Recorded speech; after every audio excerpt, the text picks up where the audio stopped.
hari ini. Kembali lagi saya akan bertanya sarana apa dan dengan cara apa untuk menindaklanjuti.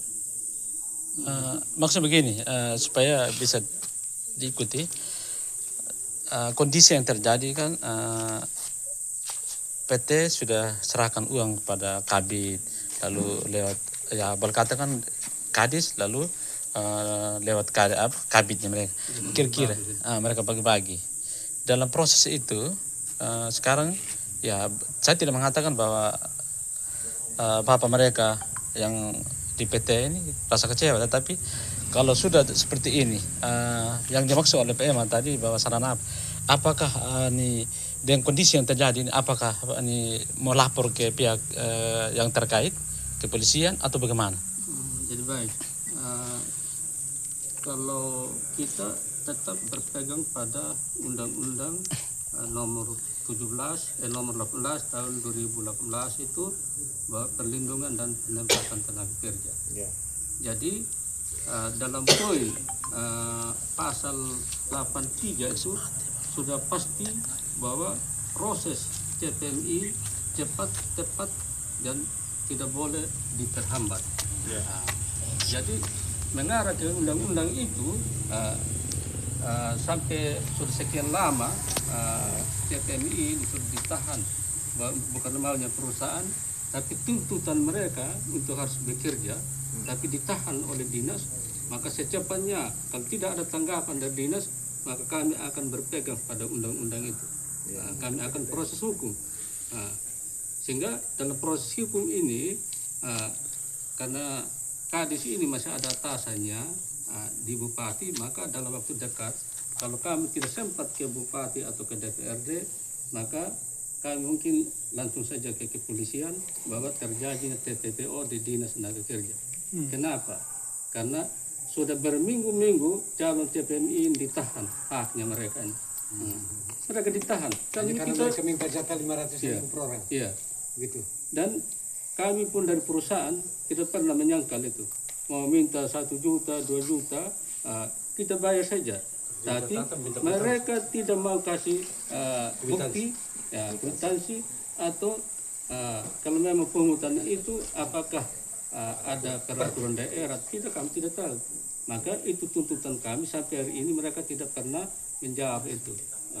Jadi harapan saya, kalau saya tidak ada persoalan, mau dinas keluarkan ini rekomendasi atau mau keluarkan tidak akui forum, itu bukan persoalan. Yang menjadi persoalan ini calon PMI menuntut haknya dia, karena ini sudah ada undang-undangnya ini yang mengatur.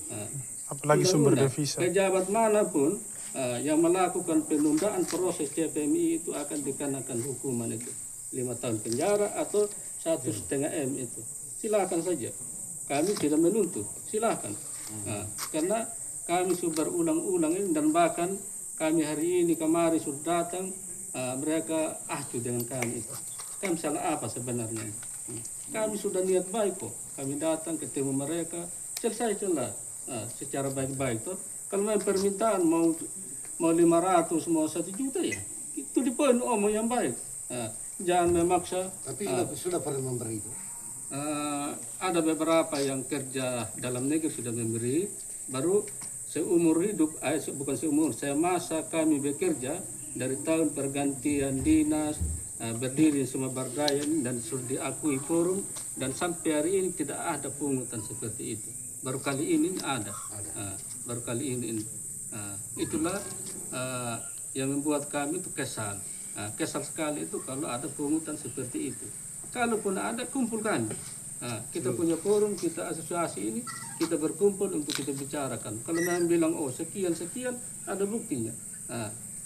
Itu di poin saja. Daripada mempersulit teman-teman, ditahan diminta kwitansi, diusir dari ruangan, kan kasihan.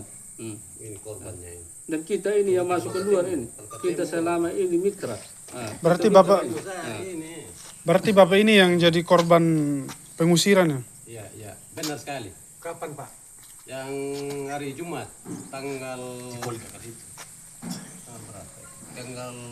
Jumat minggu lalu. pokoknya minggu lalu. Nama Nama lengkap.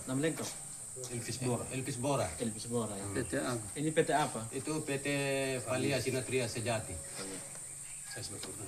Sebagai koordinator ini Sumba Barat Daya untuk tujuan ke Malaysia.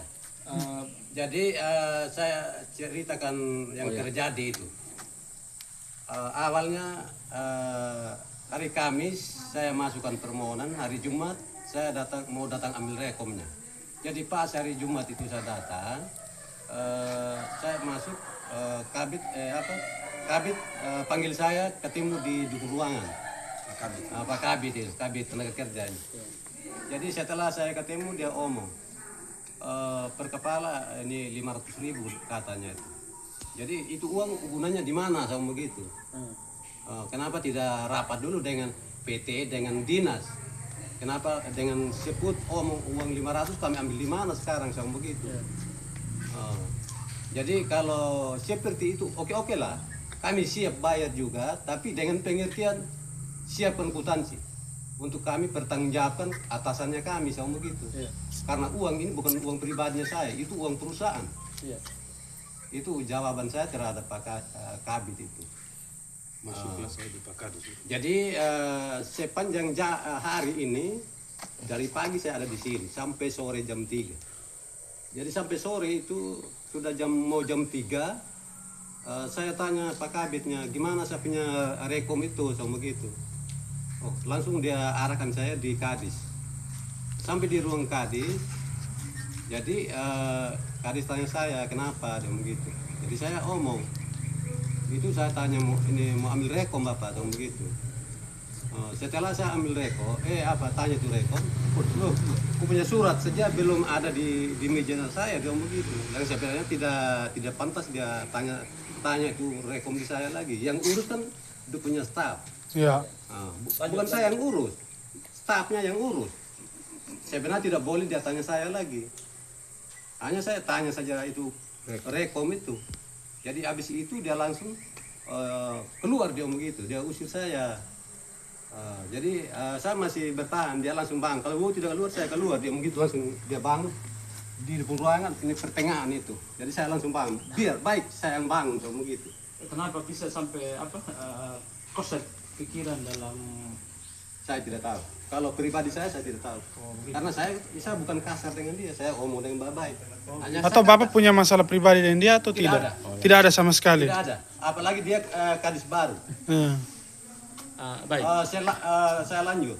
Habis itu bukan PT yang perintah dinas dan begitu. Kami tidak pernah perintah Bapak sama begitu. Begitu. Karena selama ini kami tidak pernah intervensi dinas, itu haknya mereka. Namanya mitra kita jelas kita tanya apa yang kami butuh jelas kami tanya. Betul. Demi anak-anak.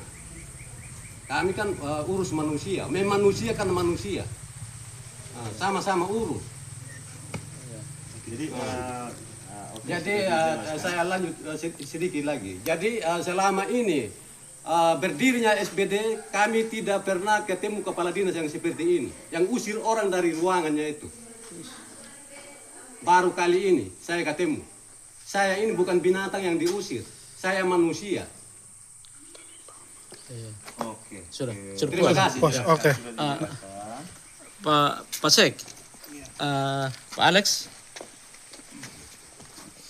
yang luar dalam Pak Alex yang tahu tentang forum kan? Ya. Lalu satu saja pertanyaan saya. Dalam kaitan pungutan ini, apakah Pak Alex bilang pungutan liar atau apa? Jawab saja. Kalau segala sesuatu yang dipungut tanpa ada dasar hukumnya pasti dianggap pungutan liar. Lalu satu lagi, apakah Pak Alex sebagai sekretaris forum mau tindak lanjuti? Apakah proses secara aturan hukum atau bagaimana? Saya sebenarnya berharap ada pihak-pihak yang mau menetralkan ini situasi. Berarti Mungkin saja dinas salah persepsi tentang ini, Ya. atau mungkin saja kami yang salah. ya, Kami tidak ingin mengadakan suatu kegaduhan. ya, Tetapi kalau kami tidak ditanggapi, kami juga ada salurannya ya. di mana kami harus mengadu. Berarti mengadu ke mana? Yang pasti kami punya wakil. Kami ada wakil. Berarti ke DPR. Pertama, ya DPR.